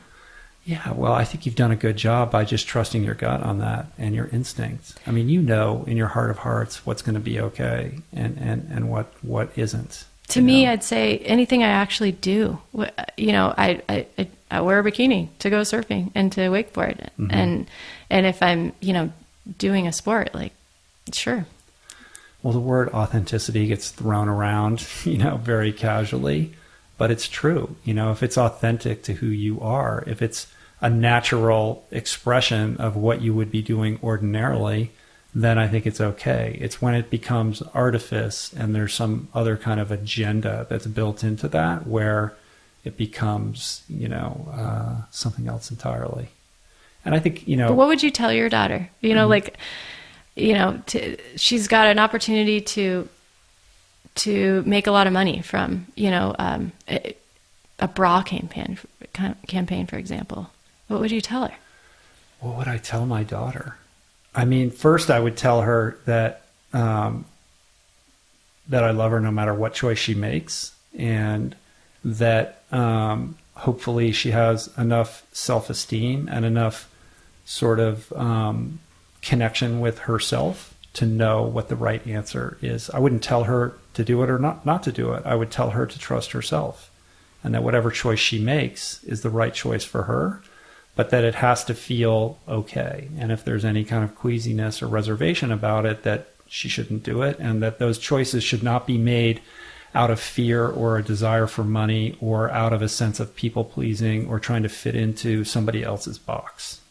Right? Well, I can tell you get a lot of attention and you feel really good. They make sure you feel really good, You feel like a superstar. I mean, I can't imagine I can't, I can't imagine what that feels like, because I'm not a woman and I'm not in that scenario. So it's got to be difficult, especially, you're just trying to you just want to ski, man, and it costs money to ski and you got to make a living. So on some level, you have to be, I think that's a business person in the world. I think that's a lot of people's argument that are going that route right now. Oh, I want to ski, but I can get paid to take off my clothes. But what do you stand for? And I think the difference between you and somebody else who just wants to ski is you have a message, and that message is connecting, and that message is more important than the other things that you are doing, like the impact that you're having on, other females and young girls in particular is something that you have got to covet and protect above everything else. And to the extent that, a sponsor's interest is going to infect that in a negative way, then you have to be extra protective and careful about that. I really appreciate that, because I've definitely lost opportunities because I just don't have the numbers that some people have for even just the Instagram girl who's out there with just back to the camera looking out at the lake. Right. Yeah. Well, it's if you start doing that, then maybe you blow up into 500,000 Instagram followers or 1 million or 2 million. But what is the value of that? And how do you feel when you put your head on the pillow at night? And what's more important? I think it's better to play the long game and to, continue to walk forward with integrity. And what that will do is engender trust and fidelity with the people that are interested in your voice and your message. And they know that when they, tap into your account, that they're getting the real you. And that's important. And that's much more important than how many people are following you. It's what is the legacy that you're leaving? I just wish that I could tell girls, here's a way to do it. And it works, but I can't, I still don't know, because it's changing all the time. Mm-hmm. And I would say that a lot of people have found a lot of success doing it the other way. Mm-hmm. Right, but you have to do what's right for you. You know what I mean? And and I would encourage you to continue to just do what you're doing. I watch all your stories, and it's amazing in your Instagram stories. I'm getting a behind the scenes look at, it's basically your day, but it's you're having a blast, and you're with all these people, and it's about community, and it's about empowerment, and it's about fun, and it's about embracing and enjoying the outdoors in a really tactile, profound way. It's not about like, what outfit you're wearing or whatever, like that's beside the point. So you're doing, like, and it's a harder road, but it's a more valuable road. And I think it's using these tools in a way that can have a positive impact on, the people that are following you, as opposed to just some kind of transactional, relationship with your audience. Well, thank you. I really appreciate that, because I'm just usually by myself in the woods. No, it's cool. Feeling like I don't fit in. I've been following for years. Talking to the trees. No, it's good. So let's shift gears a little bit here. I want to talk about the movie that you made, Pretty Faces. Mm-hmm. So tell me how that whole thing came about. So after 10 years of being in the film scene, I expected someone to make the film that was in my head, because it seemed so obvious to me. And after 10 years and that film in your head was what? Just more real, more the way I saw skiing, not just the highlights, but the whole story of it. And maybe it would be good to just articulate, like, how do you see skiing, right? Like, let's get to the bottom of like what it's all about for you. Well, the premise is the story of a skier girl. So my vision was, from young to old, how a female, or really anyone, encounters the mountains. I never expected that it would be just a female movie, but this was a niche that I thought needed to be represented. Mm-hmm. So that and in doing the research, 40% of people that watch ski movies are female, and yet there might be one female in the premiere ski and snowboard films. Mm-hmm. So that was kind of the premise that I built it on, is that, hey, half of your audience is not being represented, and they want to see themselves reflected back. And I was kind of laughed at and told... Right, you're thinking like they'll see it totally, and like this will be no problem to get funded and made. No, actually, no? I've been hearing for years, women skiing is boring and no one wants to watch that, and women skiing is a joke. And I just felt that's just like a reflection of the boys club nature of this subculture. Yeah, that that's just seems how like it is. Really dismissive. It is. And that's why, but I've always, I think a lot of us are fueled on being told no and told that we can't. That's why I hit a big cliff, was to show mm-hmm. that we could. And I know a lot of the females now are fueled by that. Girls don't trick. Blah, blah, it's a huge motivator for a lot of us, being told what we can't do. Mm-hmm. So that was a big part of mine. Was I'm not here to try and fit in with the boys club. I'm here to serve the young girls that need better role models, mm-hmm. and also to say thank you to the sport that gave me so much, my confidence, my everything, mm-hmm. taught me everything. So the vision that I had was just the fun parts. Gosh, I don't even know how I just wanted that authenticity to be there, the humanness, the thank you to our dads who taught us how to do it, and that brought us out there when we didn't want to be out there, and made it magical. And to shine a spotlight on your friends and your colleagues, the other females that share your perspective and your ethos and your love of skiing in the mountains. Yeah, absolutely. Honor these women that have made it on their talent, not on what they look like. Right. And so you end up crowdsourcing this mm-hmm. movie, right? Mm-hmm. And you shoot it and you make it and you like edit it yourself. Like you spent like a whole, like you just locked yourself in a room with a couple people and like edited this thing yourself. Yep. Wow. Yep. That was, when was that? 2014? Yep. A couple of years ago? Yeah. Mm-hmm. Uh-huh. And Pretty Faces, it comes out, and I've read a bunch of reviews. I apologize, I haven't seen it yet, but the reviews were really good, right? Like you screened it at Mountain Film and like a bunch of festivals, and actually we took it on tour. And you did a tour. That's I didn't even know if anyone would come, right? So I only booked one theater, the first theater, uh-huh. and for some it took off and it won all kinds of awards, and it sold out 150 shows. and still gets requested. And my intention was to create a piece that honored those that came before us, and that honored those that were charging now, that didn't necessarily have the big sponsor money, but also including, everyone, as many of us as possible, to show just how many of us there were and that are. Mm-hmm. And that experience of taking the movie around and touring with it, like, are there some memorable exchanges that you had with people that were impacted by the movie? Like, what stands out? Oh, it was so much fun. All the unicorns that showed up in costume, all the young girls. People came out in unicorn costumes? Mm-hmm. Oh my God. Mm-hmm. Those are your fans. Yeah, the dads and the moms, and all the moms that said, we wished that we had this. We all, the women that felt like they didn't have a community, they had felt like outliers, and now this showed that there was a community that loved this too. And there's still girls that live in mountain towns that, they're drawn there. It's becoming more and more popular to be mountain, be outdoorsy, mm-hmm. right? This whole, it's fully shifted. Mm-hmm. And now, the nonprofit helps with connecting people in those transient towns that are looking for outdoor buddies. Right. And we're going to talk about that in a second. But, as you're describing that, I'm thinking, about this boys club, ethos in this world in which you inhabit.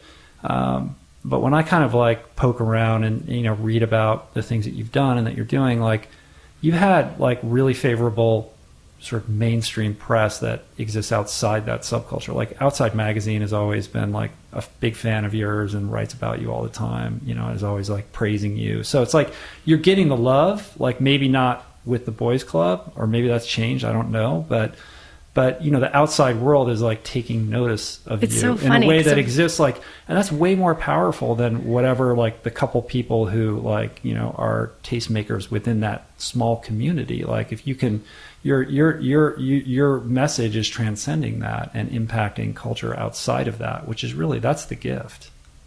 Thank you again. Yeah. I think you always put yourself around people that make you are at the highest level. I think, I don't know. It's tough. The guys are doing incredible things, right? Yeah. And there's a lot of guys that deserve a lot of recognition that they might not be getting. And so it's easy to get hate, right? Mm-hmm. So I'm always trying to keep that in check. But has that come around? Like, has that changed? Like now that you've made this movie and you're doing all these things, like has that sort of perspective within the community, within that boys club, has that shifted at all, or is that a I have static no idea. You don't know. You just do your thing. Yeah, I really don't. I like admire your like blithe sort of naivete about these things. Like I feel like on some level that's like your secret strength. Like not paying attention to all this stuff that other people get really caught up in. I can feel jealousy and I no matter who you are, if you've found any sense of success, there's going to be the shit talking that mm-hmm. that you don't necessarily hear, but you don't are you like on the receiving end of a bunch of I'm not at all stuff? Not that I'm aware of. It's the behind your back stuff that some of your own competition says, mm-hmm. or male or female. I still feel it. Mm-hmm. And it is what it is. Right. All right. So let's talk about She Jumps. Right? You started this nonprofit. I don't mean to talk about haters because I really don't have any that I'm aware of. Right. But you always know that mm-hmm. that they exist. Mm-hmm. And yeah. You're better off. Don't pay attention to it anyway. Yeah, who cares? I can't afford to. All right. She Jumps. So tell me about this nonprofit that you started. It's really cool. She Jumps. Our mission is to increase participation in the outdoors of women through mentorship. Mm-hmm. I love that. Mm-hmm. Can my daughter Mathis participate in this somehow? Yep. She wishes, it's like, I love her to death, but I feel bad for her sometimes. I feel like she should have been born in like a ski town with a ski family because she just loves skiing. She just loves it. And I feel bad that we live in Southern California because if it was up to her, she would be up on a mountain every single day. That's so funny because I wished I was so grumpy when I was little saying, God, why wasn't I born onto the beach community because I'm supposed to be a surfer, So I can tell you that sometimes when you're born away from it, it makes you appreciate it. even more. East Coast skiers, for example, are some of the greatest lovers of skiing because they know they don't get it all the time. Right. So there's a value to all of it, right? I get that. But she can come visit. So she's I'm gonna make her go visit you. Yeah, so, I'd love it. All right, cool. But so tell me what you guys do with She Jumps. So we have all kinds of events. The program that we're most excited about right now is called Wild Skills, where we're utilizing. So we have three tiers of, I guess, participation. The first are recognizing those women that are doing incredible things and sharing their stories so that we all can be inspired by those at the highest level and sharing what they're doing to get it out there. Like I said, so that media, so that it trickles down to where the young girls can be exposed to, like, wow, she just climbed Everest, or she just skied this line, or, so recognizing what women are doing at the highest level. Then the second level is the community, finding other like-minded people to get outside with. So we have grassroots groups all over the country that just, meet once a month to get outside, in all kinds of events, from fly fishing to bike clinics to obviously skiing.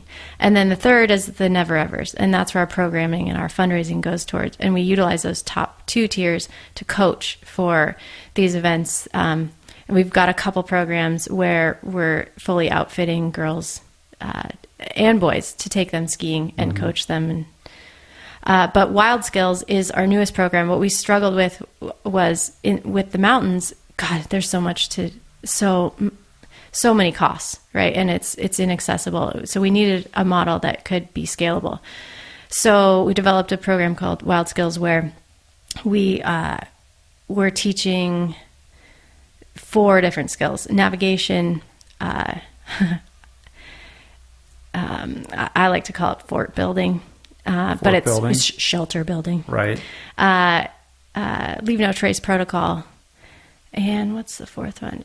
There's always an element of facing fear. So rock climbing or skiing or, whatever physical event that we can get in there. Mm-hmm.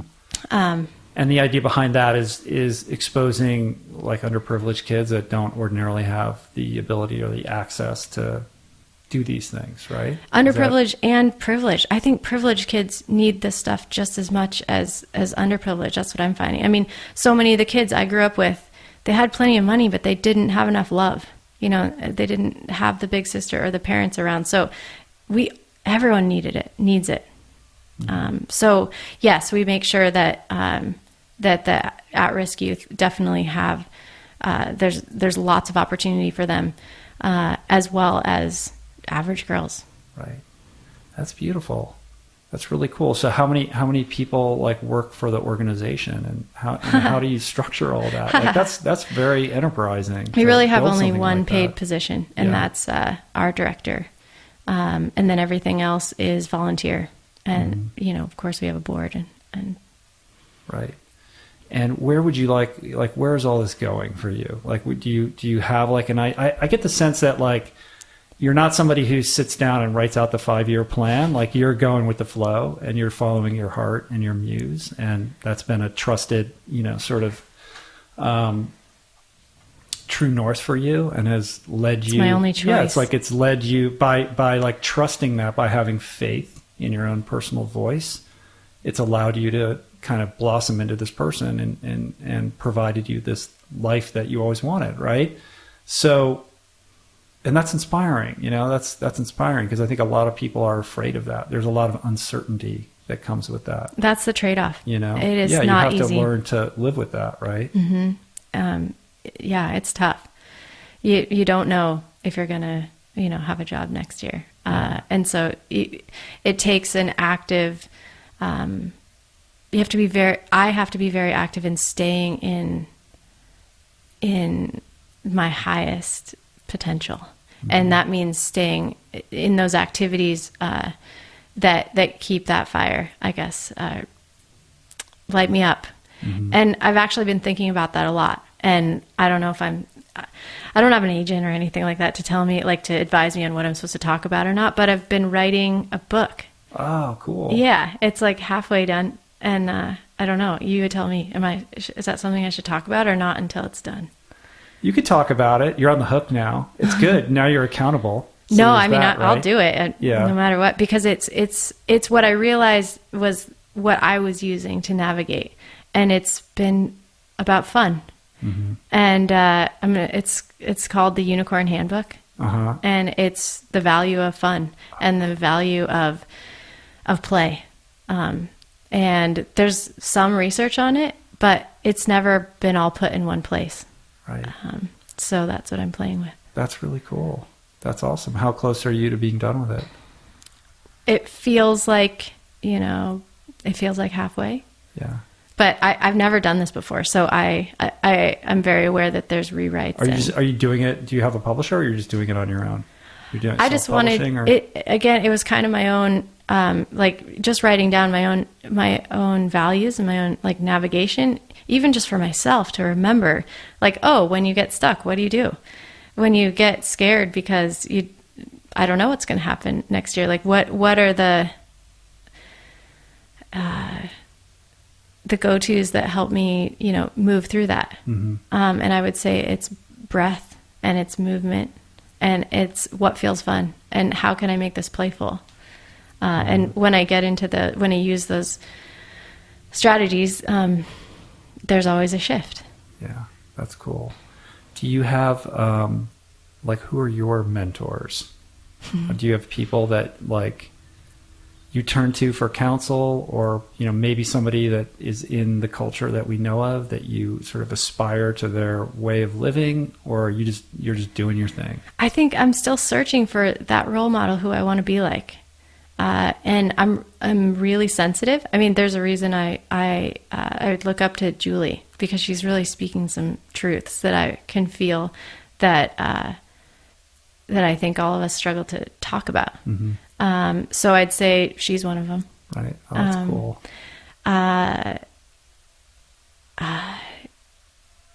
This is going to sound weird, but the more courage I get, the more I'm willing to say I actually am recognizing that I can't believe I'm, it's going to sound so cheesy, but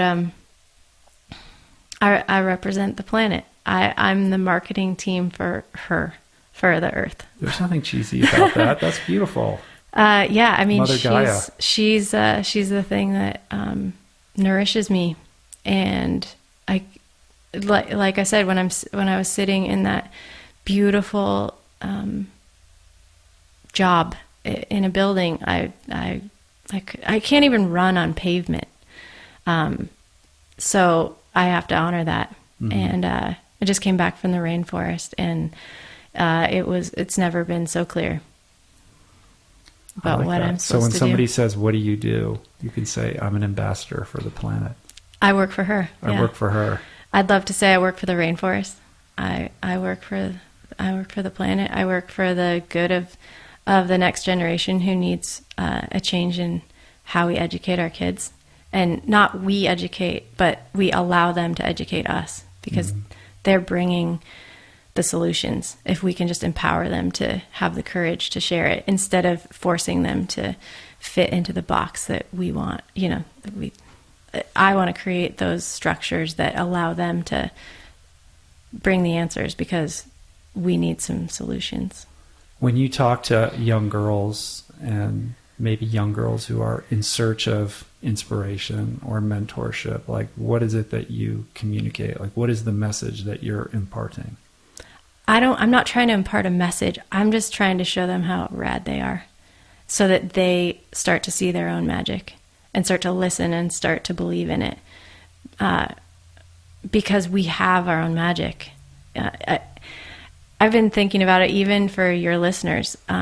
It's like, we're the ones. We're the ones we've been waiting for. That's what Julie says all the time. I really believe that. And we have what we need. We think we need to make more money or know more important people or be more educated. But the thing is, if anyone who's listening to you, we have it because we care about this stuff. It means that we're part of the solution.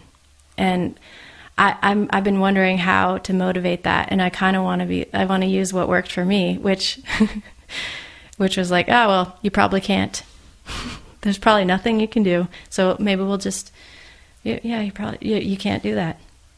In other words, meaning when you're told you can't do something, that's what motivates you to do it. I hate to admit it, but not everyone's like that though. Some people take that to heart and they get defeated.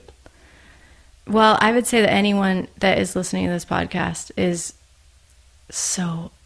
we're the ones.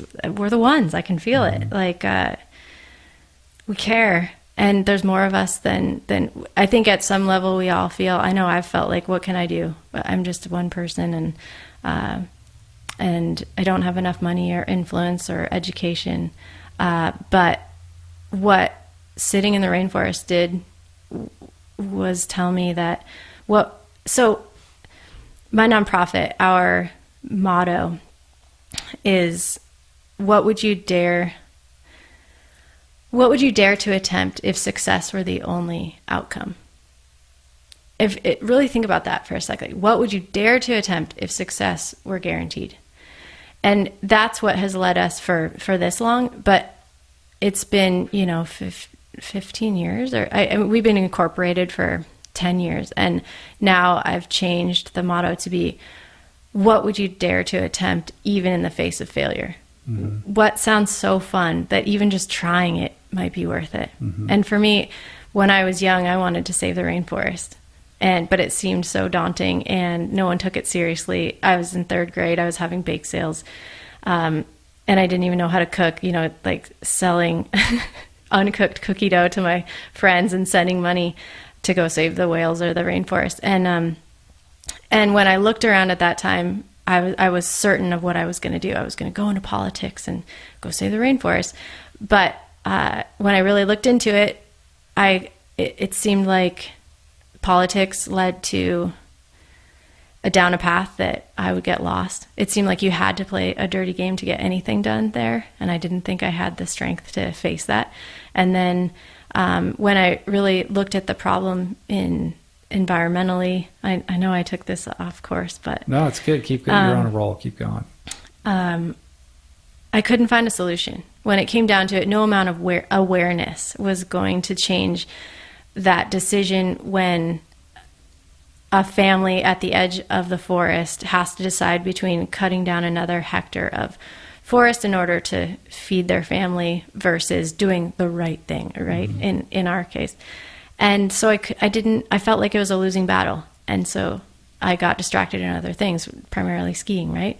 And coming back from the rainforest a couple weeks ago, my new motto is like, what would I be willing to fail for? What would be so great that even just one thing a day in service to this mission?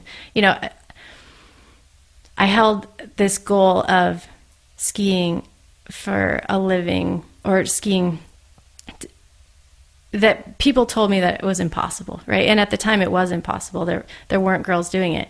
And just by holding that vision, I created it. And I never imagined that I could, and no one around me did either. Mm-hmm. And then a few years later, created a film that everyone said that they'll never be able to do that. And who would watch that? And then, so those two things, it's skiing that has shown me that the impossible is possible.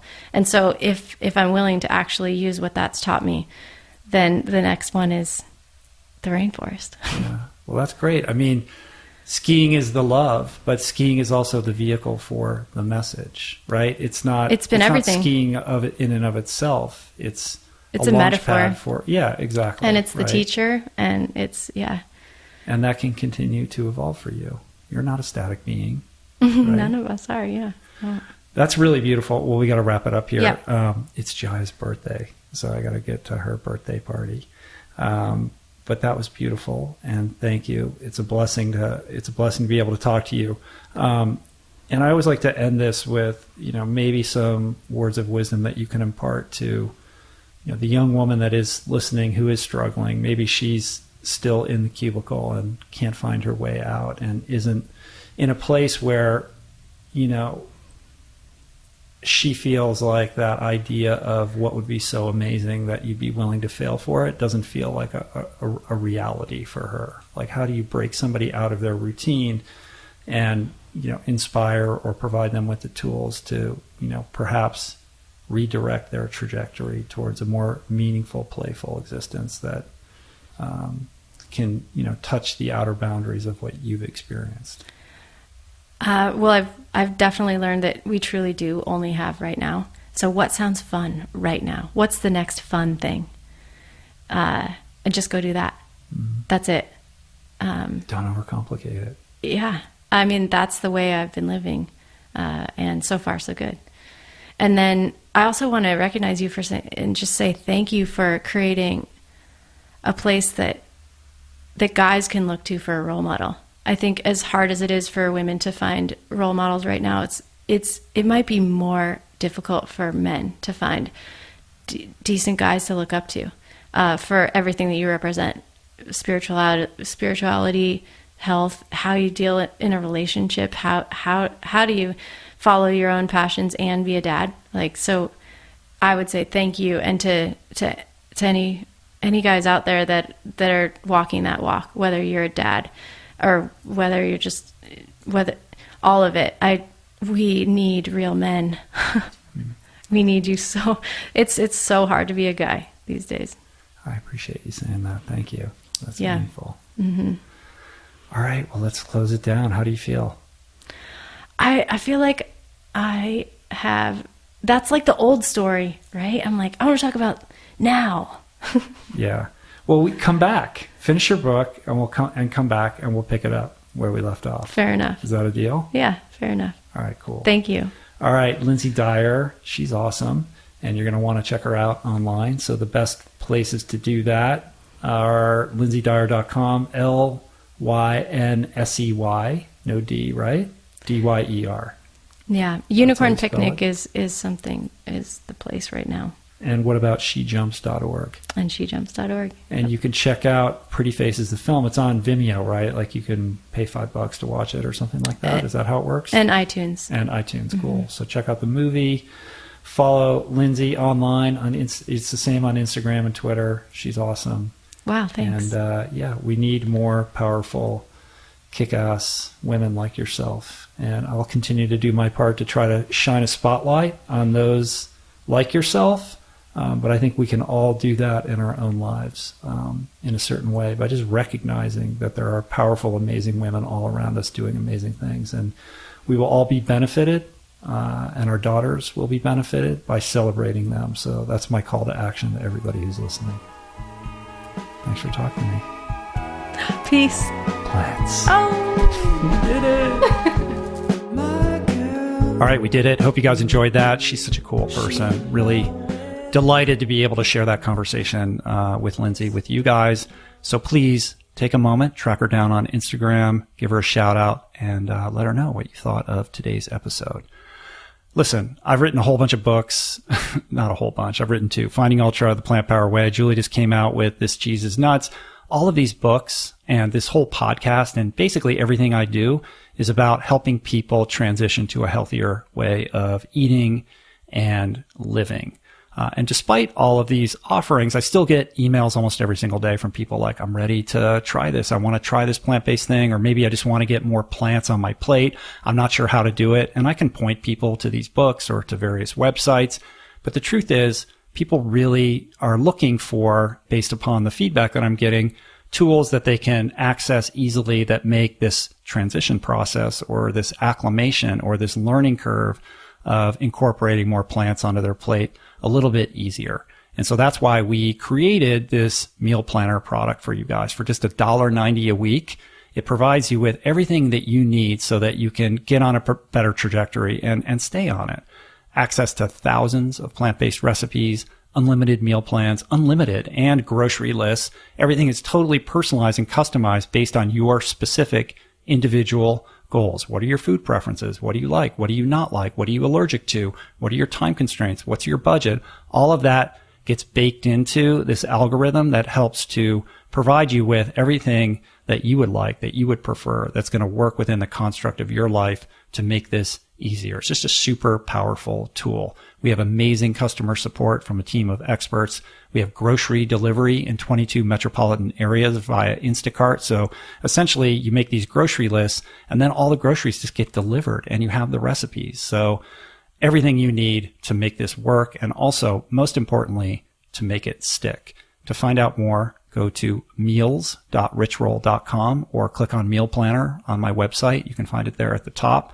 Again, just $1.90 a week. I mean, if you lost $1.90 a week in your couch, you probably wouldn't even notice. So essentially, the entry cost to this incredible wealth of information is almost nominal. And that's what I'm most proud about, to be able to provide this incredibly robust service at such a low cost entry point. So anyway, check it out. Really proud of it. If you would like to receive a free weekly email from me, I send one out supposedly every Thursday. It's called Roll Call. I've missed the last 2 weeks and I'm apologizing for that right now. The first one was supposed to go out when I was in Ireland, and I was so consumed by the retreat. I just couldn't break away to take care of this. And then this week, getting back into the flow, I missed it again. So look, I'm human. I don't know what to tell you. I'll be back with it this week for sure. I got all kinds of articles that I've backlogged that I'm ready to share with you guys. But essentially, it's a free weekly email that I just share 5 or 6 things that I've come across over the course of the week, usually articles, documentary, product I'm enjoying, just something that I thought was interesting, inspiring, helpful, and the like. There's no affiliate links. I'm not trying to make any money off this, just good information. So if that sounds cool to you, you can subscribe to it just by providing me your email address, and you can do that in multiple places across my website. And when you're on my website, we have all kinds of cool products, signed copies of all our books, Finding Ultra, The Plant Power Way, This Cheese is Nuts. We got t-shirts, we got tech tees, we got just some good merch to fuel your plant-powered lifestyle. And good stuff. I want to thank today's sponsors, Boll and Branch, the first honest and transparent bedding company that only uses sustainable and responsible methods of sourcing and manufacturing. Go to bollandbranch.com today for $50 off your first set of sheets by typing in the promo code RichRoll at checkout. And Harry's, a superior shave at an affordable price. Friends of the Rich Roll podcast, that's this podcast that you're listening to, can visit harrys.com/roll to redeem your free trial set, which comes with a razor, 5-blade cartridge, shaving gel, and post-shave gel. All you got to do is pay shipping. harrys.com/roll. I want to thank everybody who helped put on the show today. Jason Camiolo for audio engineering and production. Sean Patterson for help on graphics. I get a lot of messages from people saying, how do you do those amazing motion graphics on Instagram? Well, that's Sean. He's an artist. Beautiful work that he does, and I'm very grateful to have his support. And theme music, as always, by Analemma. Thanks for the love, you guys. Have a great week. See you back here soon. Peace and plants.